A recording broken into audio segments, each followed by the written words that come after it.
നമസ്കാരം. Raf talk ഫുട്ബോളിലേക്ക് എവർക്കും സ്വാഗതം.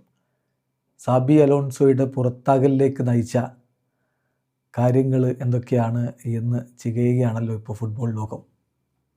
പുറത്താക്കിയതാണ്, പുറത്തേക്ക് സ്വയം പോയതാണ് എന്നൊക്കെ പറഞ്ഞുകൊണ്ട് ചിലരെങ്കിലും അതിൽ തർക്കത്തിനൊക്കെ വരുന്നുണ്ട്. ഇത് ക്ലബ്ബും ഒരു കോച്ചിനെ ഒഴിവാക്കുമ്പോൾ മ്യൂച്വലി എഗ്രിമെൻറ്റിലൂടെ അല്ലെങ്കിൽ മ്യൂച്വലി ഡിസൈഡഡ് എന്നേ പറയുകയുള്ളൂ. അത് മനസ്സിലാക്കാൻ സാമാന്യമായി ഫുട്ബോൾ ഫോളോ ചെയ്യുന്നാൽ മതി, അപ്പോൾ മനസ്സിലാവും. വേണ്ടതേ സാധാരണ മനുഷ്യബന്ധങ്ങളിലൊക്കെ അങ്ങനെയാണ്, പരസ്പരം പിരിയുമ്പോൾ അങ്ങനെയാണ് പറയുക. ഓക്കെ, ഇനി അതല്ല, സാബി അങ്ങനെ പുറത്താക്കപ്പെടേണ്ട ഒരാളല്ല, ഞങ്ങളെ ക്ലബ്ബ് അങ്ങനെ ഒരു കോച്ചിനെ പുറത്താക്കില്ല എന്നുള്ള വാദമാണെങ്കിൽ അങ്ങനെ വാദിച്ചുകൊള്ളുക.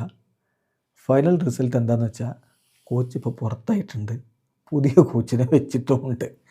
അതിൽ തർക്കമില്ലല്ലോ. അഥവാ അവിടെ നിന്നോട്ടെ. ബാക്കി കാര്യങ്ങളിലേക്ക് പോവാം. എന്തായിരുന്നു പ്രശ്നം?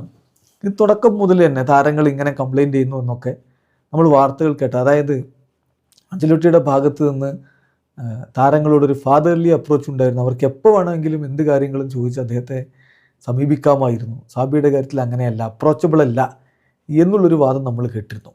ഇപ്പോഴിതാ ഫബ്രിസിയോ റൊമാനോ വിശദീകരിക്കുന്ന ഒരു കാര്യമുണ്ട്. സാബി അലോൺസോയും താരങ്ങളും തമ്മിലുള്ള ആ ഒരു റിലേഷൻഷിപ്പിൻ്റെ ബുദ്ധിമുട്ട് അത് തുടക്കം മുതൽ തന്നെ ഉണ്ടായിരുന്നു.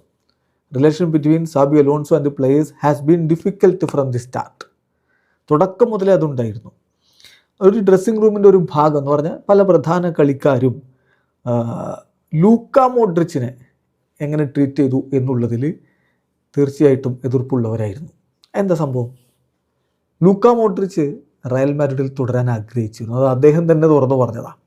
ഇപ്പോൾ AC മിലാനിൽ നിൽക്കുമ്പോഴും അദ്ദേഹം പറയുന്നുണ്ട്, അവിടെ ഒരു വർഷം കൂടി തുടരാൻ ഞാൻ ആഗ്രഹിച്ചിരുന്നു എന്നുള്ളത്. ശരിക്കും ലൂക്ക മോഡ്രിച്ച് റയൽ മാഡ്രിഡിൽ തുടരാൻ ആഗ്രഹിച്ചിരുന്നു. അത് വേണ്ടെന്ന് വെച്ചത് സാബി അലോൺസോ കൂടി ചേർന്നിട്ടാണ്. കോച്ചാണല്ലോ ഈ കാര്യത്തിലൊക്കെ തീരുമാനമെടുക്കേണ്ടത്. അപ്പോൾ അതൊരു പ്രശ്നമായിട്ട് പല റയൽ മാഡ്രിഡ് താരങ്ങളുടെയും മനസ്സിലുണ്ട് എന്നാണ് ഇപ്പോൾ ഫബ്രിസിയോ വിശദീകരിക്കുന്നത്. He was ready to stay and accept a different contract to play one more season with Real Madrid. പക്ഷേ സാബി അലോൺസോയും ക്ലബ്ബും വ്യത്യസ്തമായിട്ടുള്ള ഡയറക്ഷനിലേക്കാണ് കാര്യങ്ങളെ കൊണ്ടുപോയത്. താല്പര്യം യങ് പ്ലേയേഴ്സിനോടായിരുന്നു. അങ്ങനെ യങ് പ്ലേയേഴ്സിന് പ്രാധാന്യം കൊടുക്കുന്നതിന് വേണ്ടിയിട്ട് ലൂക്ക മോഡ്രിച്ചിനെ ഒഴിവാക്കി. ലൂക്കയെ ഒഴിവാക്കിയതിൽ പല റയൽ മാഡ്രിഡ് താരങ്ങൾക്കും എതിർപ്പുണ്ട്. അവിടെ മുതൽ പ്രശ്നങ്ങൾ വഷളായി തുടങ്ങിയതാണ് എന്നാണ് ഇപ്പോൾ ഫബ്രിസിയൊക്കെ നിരീക്ഷിക്കുന്നത്. ഫബ്രിസിയോ കുറേ കാര്യങ്ങൾ പറയുന്നുണ്ട്. അതെല്ലാവർക്കും അറിയാവുന്ന കാര്യങ്ങളൊക്കെ തന്നെയാണ്, മറ്റ് ജേർണലിസ്റ്റുകളൊക്കെ പറഞ്ഞിട്ടുള്ള കാര്യങ്ങൾ തന്നെയാണ്. അതായത് ഡ്രസ്സിംഗ് റൂമിൻ്റെ ഒരു ഭാഗം റയലിലെ പ്രധാനപ്പെട്ട പല താരങ്ങൾക്കും സാബി അലോൺസോയുടെ രീതികളോട് എതിർപ്പുണ്ടായിരുന്നു.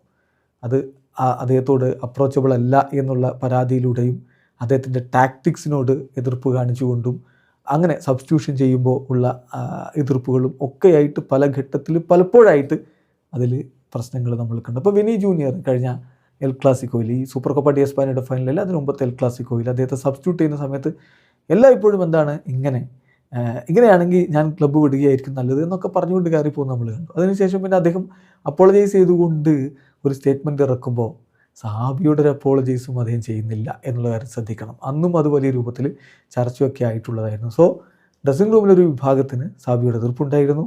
പ്രത്യേകിച്ച് ലൂക്ക മോഡ്രിച്ചിനെ ഒഴിവാക്കിയ രീതിയിൽ ലൂക്ക മോഡ്രിച്ചിന് എന്ത് സംഭവിച്ചു എന്നുള്ളതിൽ ഡ്രസ്സിംഗ് റൂമിലെ പല താരങ്ങൾക്കും എതിർപ്പും വിമുഖതയും ഉണ്ടായിരുന്നു എന്നിപ്പോൾ പുറത്തേക്ക് വരുന്നു. വീഡിയോ അവസാനിക്കുന്നു. ഫുട്ബോൾ ലോകത്തെ കൂടുതൽ വിശേഷങ്ങളുമായി റാഫ് ടോക്സിൽ എത്താം.